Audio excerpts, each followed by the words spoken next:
So yun na si Darlene guys, naglalakad na, kabado yan malamang. Papatawid na siya doon sa may kabila. Pooling sa US. Yeah. Okay. Have you flight pooled before?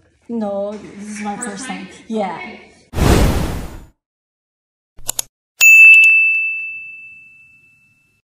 What is up guys? Welcome back sa ating channel. And for today's video, sa mga nakakaalam kung saan to, yan. Andito kami ngayon sa New Brunswick. At magpa-flag pooling si Darlene. Kita niyo naman, naka-ready na yung mga documents niya. At tatawid siya doon sa may border para makuha kaagad yung kanyang work permit. So guys, abangan natin kung ano ba yung mga requirements sa mga nagbabalak na magpunta dito sa New Brunswick, na balak na mag-crossboard para makuha agad yung permit nila guys. Panoorin nyo itong video na to hanggang sa ulit. Medyo naka 7 hours kami na biyahe papunta lang dito guys. So let's go. So yun na si Darlene guys, naglalakad na, kabado yan malamang. Kabado yung babaeng yan. Papatawid na siya doon sa may kabila. Yan guys, yung sa kabilang tawid nito guys, yung doon, USA na yon. Kaya kung makita nyo yung ano na yan, yan, USA na yun, si Darlene naglalakad doon siya. Yan, yung maliit na babae na yan. Hopefully marilisan siya ng work permit para hindi sayang yung punta namin dito guys. Lord, gabayan nyo kami sana matapos na to at makakuha na si Darlene ng work permit niya guys. A few moments later. Alam nyo guys, kaya ako din to ginawa tong video na to kasi sobrang hassle sa amin kung paano namin malaman kung paano nga ba yung pag border. Pero ito guys, hindi ko sinasuggest na mag border kayo palagi kasi ang CBSA is para sa IRCC, kaya ito lang talaga is para sa mga emergency o mga kailangan nyo lang talaga na gawin. Makita nyo dito tayo sa St. Stephen dito sa New Brunswick guys. Panoorin nyo itong video na to guys, tapusin nyo hanggang uli at bigyan mo to ng like para ganaan pa tayo sa mga susunod nating gagawin video guys patungkol dito sa Canada guys. 1 minute 37 seconds later. Yan, inaantay ko si Darlene dito guys, wala pa. Ang tagal niya bumalik. Bakit ang tagal niya pabalikin? Kasi dapat babalik na siya agad dito eh. 1 eternity later. Guys, medyo kinakabahan ako kasi wala pa rin hanggang ngayon si Darlene, nandun pa rin sa US. Okay na guys, nakalabas si Darlene. Ayan na, patawid na siya. Medyo natagalan lang siya, siguro mga almost 15 minutes siya. 15 minutes siya dun sa kinakaway ako. Ayan na siya oh. Ayan, kita nyo guys. Ayan, may pinapakita siyang, ay binagbibideo.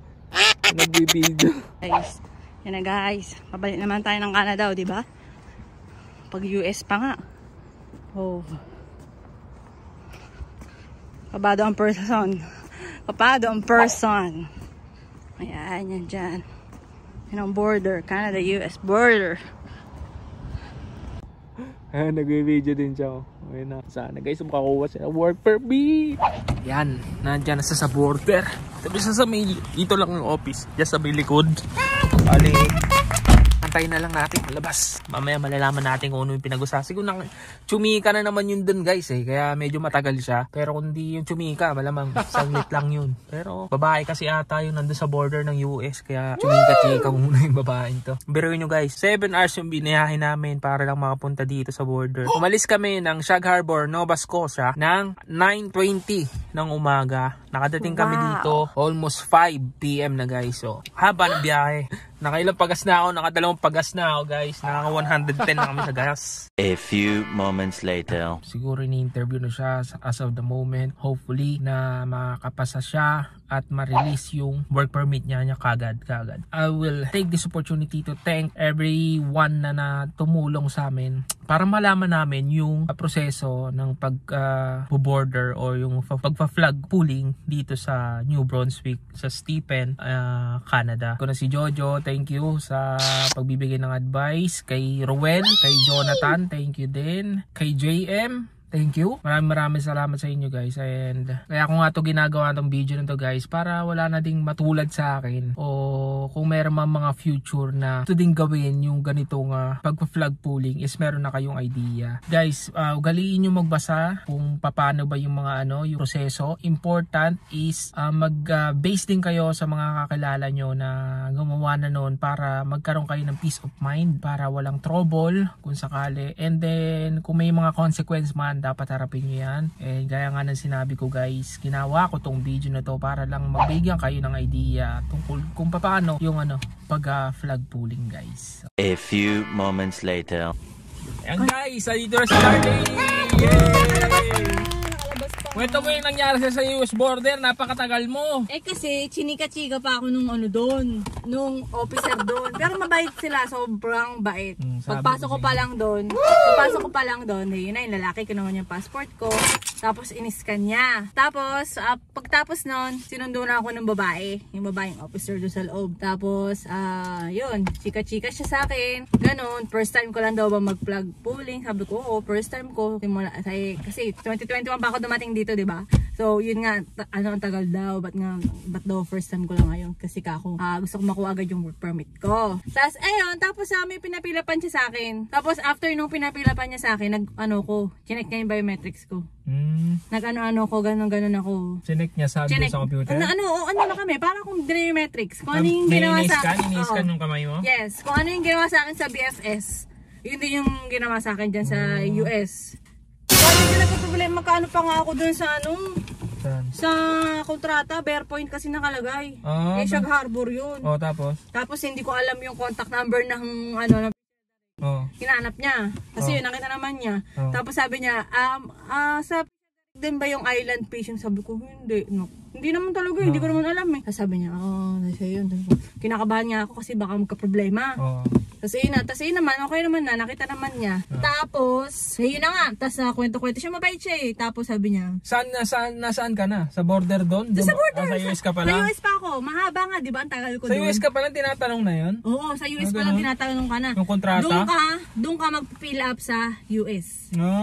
Lahat ng information mo doon may fill up sa US. Tapos, i-check nila yung sa kaya parang nag-biometrics, parang i-check nila. Tapos yun na kung saan ka nagtatrabaho, kung saan ka nagtrabaho bago ka pumunta ng Canada, saan ka nagtrabaho. Tapos, ano pa ba? Ayun, basta check nila sa computer. Para siguro double check nila kung totoo yung sinasabi mo, hindi. Oo, kung totoo yung sinasabi ko. Tapos yung babae din dito paglabas ko sa Canada, tinitingnan din ako. Tapos ayun na.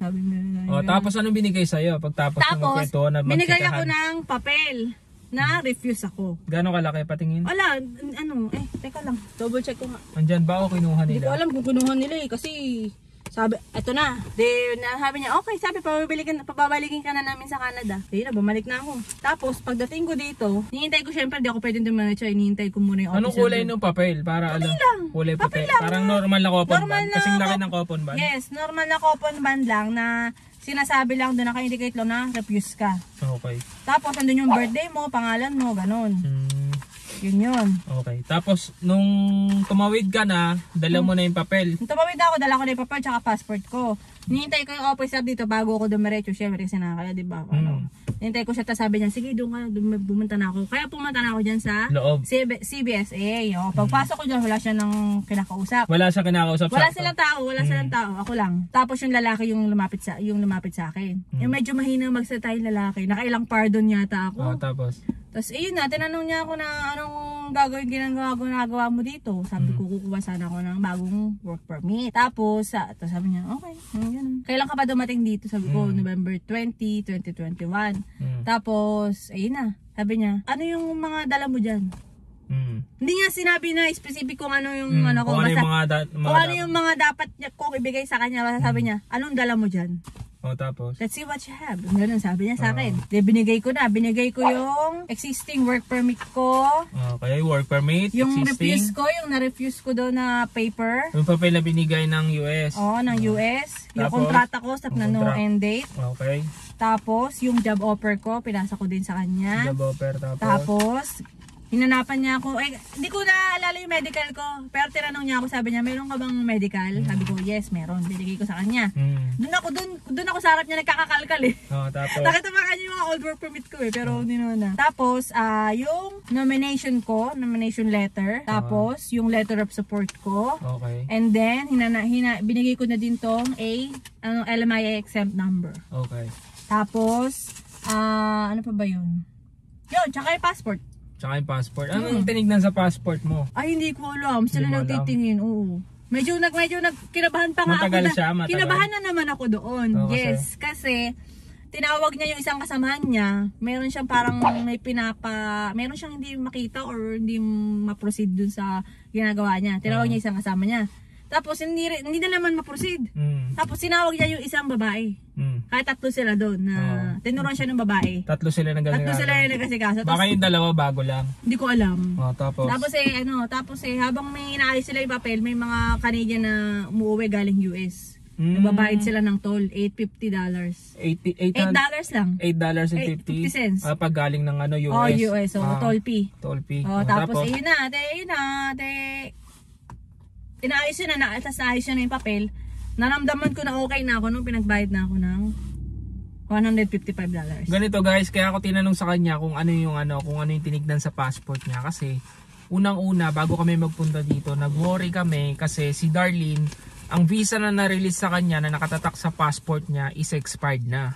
Which is, unang visa yun na tinatak sa passport niya nung galing pa siyang Taiwan. 6 months lang yun. Kaya, almost mag-isang taon mahigit na si Darlene dito.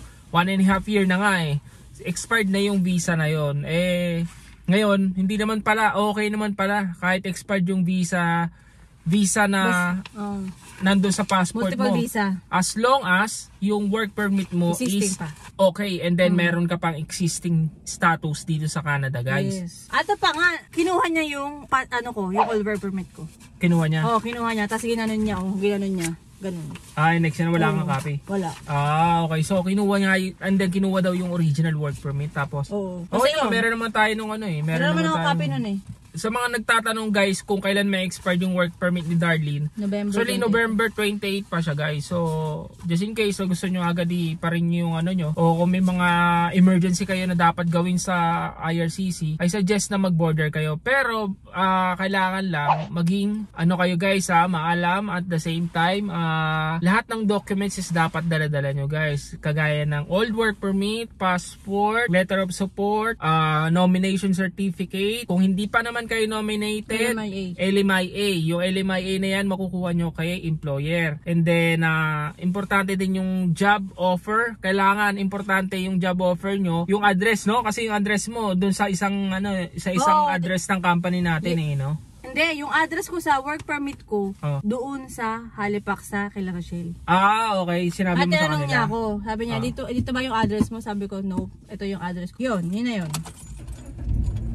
And then after nun, tinatakan nagbayad ka na? Hindi, nagbayad na ako. Tapos, sinatakan niya yung passport ko. Ito Kasi pumasok ulit ako ng Canada di ba? Oo, tingin. Ayan October. Hanggang October 22, 2025. Ayan ba yung visa? Visa ba yan? Hindi, tatak lang. Tinatak niya lang yan. Cancelled without prejudice. Hindi, yan yung nagkamali nung una. Nung una? Sana yung dating ko nagkamali. Ibig sabihin sa US, walang tatak to kahit sa US. Lang yung pabalik lang dito. Pabalik lang. Canada Border Service. Kasi wala naman akong visa dun Yes. So yung guys. Ay nako guys, hindi naman pala nakakakaba. Mabait naman yung mga officer. Ayun guys, nabigay namin sa inyo yung mga documents na kinailangan niya. Yun naman, very natural yung naging reaction niya kasi talagang kakagaling niya lang doon sa loob ng Canada border. And ayun nga guys, ang masasuggest ko sa inyo bago kayo magpunta dito sa border para mag-flag pooling is kailangan complete requirements and then meron pa kayong valid status dito sa Canada guys. Kaya mag-iingat-ingat tayo guys kung wala kang valid status, wag mo nang balakin pumunta, mag-apply ka na lang o mag-hire kayo ng lawyer or mag-hire kayo ng consultant para asikasuhin yung papers you guys. So ito is a risk na tinake namin and then and then nagkaroon naman kami ng good result guys. Ilang araw na kami hindi pinatulog nito. Ilang araw na kami hindi pinatulog nito. Actually, to be honest, nahirapan ako magpasa ng work permit online kasi ayaw niya mag-upload nung IMM 5710 doon sa mismong GCK. Ewan kung bakit. Yun na lang yung kulang And okay din, para hindi na din kami mag-aantay. Ito din yung kinahinatnan namin, buti na lang hindi siya nag-go through, kaya ito, nakuha na namin kagad yung work permit instant, di ba? 2 years. 2 years sa work permit ang nakuha namin, October 2025 pa siya ma-expired. So yung guys, ito na lang namin tatapusin yung video namin guys. And bukas, tingnan natin mga pag-vlog tayo. And nandito kami sa New Brunswick. Hindi ko alam kung anong magagawa namin dito. Hanap lang kami. Anong oras na? Alas 7 na ng gabi. So hanap lang kami ng matutulugan dito para makapagpahinga kasi another 7 hours na naman ang biyahe ko nito. Kung uwi kami diretso, so baka hindi ko nakayanin yung biyahe na yung ganong kalayo. Kaya maghanap na lang kami muna ng matutuluyan dito guys para makapagpahinga. And then bukas namin alamin kung saan kami pupunta dito sa New Brunswick na magagandang side guys. Abangan nyo din yan kung may vlog tayo na magagawa niya na yun. Alam ko may magagawa tayo vlog niya, bakit hindi, no? So guys, maraming salamat sa mga nanonood na sumusubaybay at nagsusubscribe sa ating channel. And hopefully, nakatulong tong video sa inyo guys. Para kasi magkaroon kayo ng idea sa plug pooling at plug border. Actually, super search talaga ako sa online, sa YouTube. Wala ako nakikitang Pilipino nag-vlog tungkol sa flag pooling or border guys. Hindi ko alam kung meron. Mag-disclaimer ka kasi hindi naman siya recommended kasi nga delikado siya. Ayun nga, disclaimer lang ngayon. Kanina ko pa sa kanila sinasabi na ayun nga, risky. Ayun nga yung tinake namin na risk para and then naging successful naman. Kung kayo gusto niyo rin mag-take ng risk, edi go. Edi kung medyo kayo kinakabahan, sabi ko nga, hire a consultant or lawyer para asikasuhin yung papers nyo guys. Ayun nga guys. And shoutout ulit sa mga taong tumulong sa amin. Sa mga napagtanungan namin, pasensya na kayo. Ito na, nakuha ko work permit ko. Ayun, thank you. Thank you sa inyo sa mga sumagot sa ating mga katanungan guys. No, maraming salamat. So ayan, nakuha nyo na yung work permit nyo with 2 years. And hopefully the next step naman kami and mababalita namin sa inyo magandang balita na yan pag nandito rin sa YouTube channel natin at magaguide namin kayo kung paano namin yung ginawa guys. So maraming salamat. Please like, comment and subscribe. Have a good one.